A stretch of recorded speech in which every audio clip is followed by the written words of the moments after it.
Shri Ganesha Sharada Gurubhyo Namaha Agajanana Padmarkam Gajananam Aharnisham Anekadam Tam Bhaktanam Ekadantam Upasmahe. Welcome to all for this session on Ganesha Purana to chapter 54. So in the previous chapter, Parvati, on hearing the entire procedure of performing the Ganesha Chaturthi Vrata, so that her wish of getting united with Shiva be fulfilled, before performing the Vrata, she wanted to know whoever has performed it in the past. For that, her father Himavat told her about the stories of sage Kardama, as well the king Nala, who had performed it in their previous life, and because they performed the Ganesha Vrata in their previous life, the abundant wealth followed them even in their present life. So, after telling about the story of King Kardama and King Nala, Himavat said, now I will relate what King Chandrangada and his wife Indumathi did, O beautiful faced Parvati. In the Malava region, there was a famous city called Karna.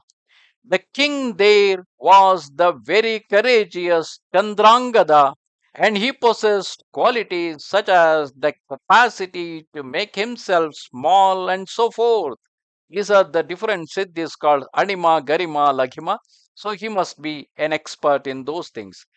He knew the true meaning of all the Shastras, performed the yajnas, that was munificent, extremely magnanimous, and thoroughly conversant with the Vedas and the Vedangas. His divine assembly hall, which surpassed Sudharma is the assembly hall of Indra himself. So his divine assembly hall of Chandrangada was surpassed even Sudharma. Enraptures the eyes, and its utterly pellucid screens suspended from jeweled columns become variegated into yellows, dark blues, and reds due to the modes of light, beautiful as the sun's splendor.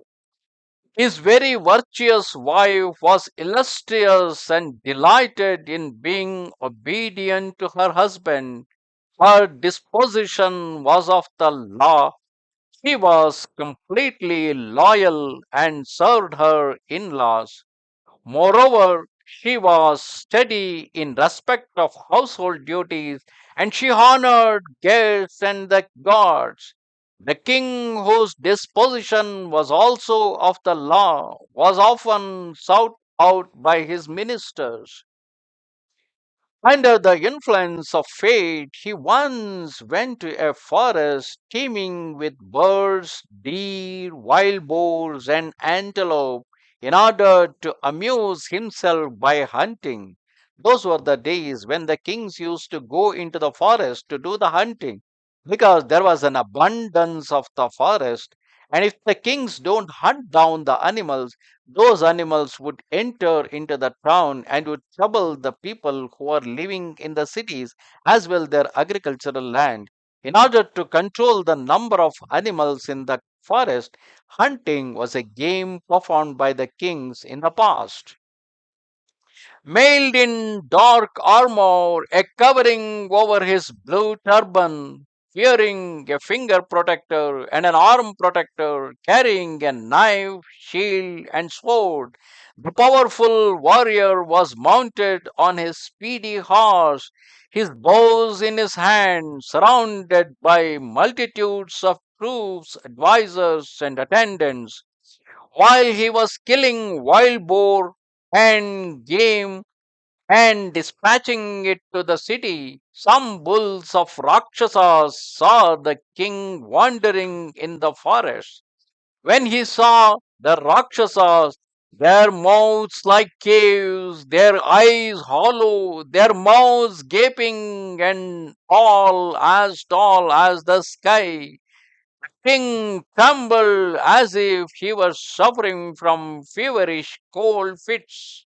All his warriors and attendants fled after they saw them, and some went to Yama's abode. That means some were killed by the Rakshasas, while others passed out and fell to the ground. Means they become unconscious. After spotting the king there, who was terribly handsome like Kama, one fierce Rakshasa woman, infatuated with desire, embraced and kissed the king. But putting his ministers in her coil, she devoted his attendants.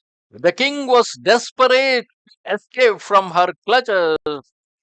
The king left immediately, and in order to escape from her, he submerged himself in a pond so that the Rakshasa woman could not find him. But then, as he submerged himself into that pond, he was then seized by some snake women who took him to a place in the underworld. The snake maidens adorned him with clothes, ornaments, and jewels. Then they asked him, "Where have you come from? Who are you? To whom do you belong? And what are you called? Speak truly, O best among the men." On hearing their speech, the overlord of men said to them, "I am called Chandrangada, powerful son of Hemangada, and my home is the city of Karna in the Malava region. I was frightened terribly by a Rakshasa woman, entered a large pond, and you ladies caught me and you brought me here. Now I have answered your question. All my people are eaten while they were engaged in hunting with me, and I am alive now only with the help of this pond water." After hearing his speech, he then addressed those snake maidens, they addressed the king again. They told him, "Become our husband now, and you will succeed in everything you like, as well as sexually enjoying us, the snake woman, something that is exceptionally a rare." After he had heard this speech, the excellent king said, "O mothers, I have vowed only to have one wife in this life. How can I give that up? I will tell you the rules pertaining to those kings who are descendants of the lunar dynasty. In the past, in our country's heritage, there were two dynasties called as Surya Vamsha and Chandra Vamsha. Surya Vamsha is, in English, it's called as solar dynasty. Chandra Vamsha is called as lunar dynasty. And the people of lunar dynasty, the Chandra Vamsha, they used to have a vow, and incidentally, this particular king Chandrangada had taken the vow to have a single wife in his entire life. These virtuous and gentle kings seek neither to reproach others, nor do they seek the wives of the others, nor the injury of the others, nor the property of others. Steady, sacrificing, that is basically performing the yagnas, generosity, giving donations, protecting those who come for refuge, not doing what is forbidden by the Shastras, and preserving the precepts which pertain to the aims of life or the rules of the three classes, that is Brahmana, Kshatriya, and the Vaishya. In respect of the Brahmin class, there are three rules: sacrificing, etc., that is, performing the yajna and others. But hospitality is the best, and it is considered by all the classes to be superior, in which the guest is to be treated like a god. Now I am your guest. Please treat me in the same way and allow me to return back to my city. After they had heard the king's words, the young snake women became depressed and cursed him. Be often separated from your wife. Distressed because they were agitated with lust, they bound him with iron chains. But the Rakshasa woman too was still not entirely satiated, even though because of him she had consumed the water in the pond and eaten the fish. Now the king is in a worst condition. He was captured by the snake maidens. Somehow he could have escaped from their clutches, but then on the pond, above the pond, there was the Rakshasa woman who was waiting for this king. She drank all the water in the pond and she was waiting for him, while down into the in the underworld he was captured by the snake maidens and he was kept in captive. Meanwhile, while standing in her palanquin, his lotus eyed queen heard the tale from his own messenger who had escaped from the Rakshasa woman. Some people have escaped from that Rakshasa woman. They returned back to their city and told the story to the queen. Distressed after hearing about the king who was sunk in misfortune, she fell onto the ground because she thought that the king who jumped into the water but never returned again out of the pond, she thought that he might have been died. Where falling into a deep pain, she was fanned by her friends. Weeping women repeatedly sprinkled her with cool water when she sat up, but she continued weeping and striking her breasts, head, and face. But with loud cries she grieved, crying out, "Oh, dear husband, was my husband gone now? That he why he has abandoned me.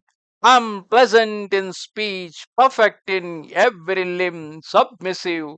I show kindness and I'm constantly devoted to the command of my husband and constantly honored his guests. Where will my husband eat and where will he sleep now that he has given up his golden bed covered with the best bedclothes? And seeing that he has left behind his scented oil, how will my lovely husband will have the bath?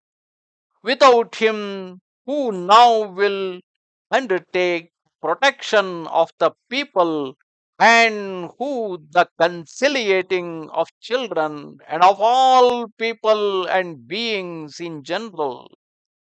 Has this receptacle of good qualities, this receptacle of majesty now gone to his death?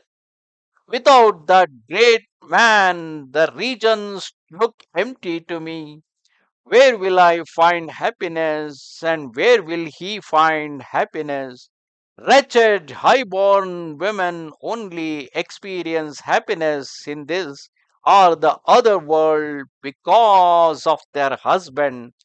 Happiness only occurs with a husband, and who will undertake the protection of the poor and those who come for refuge.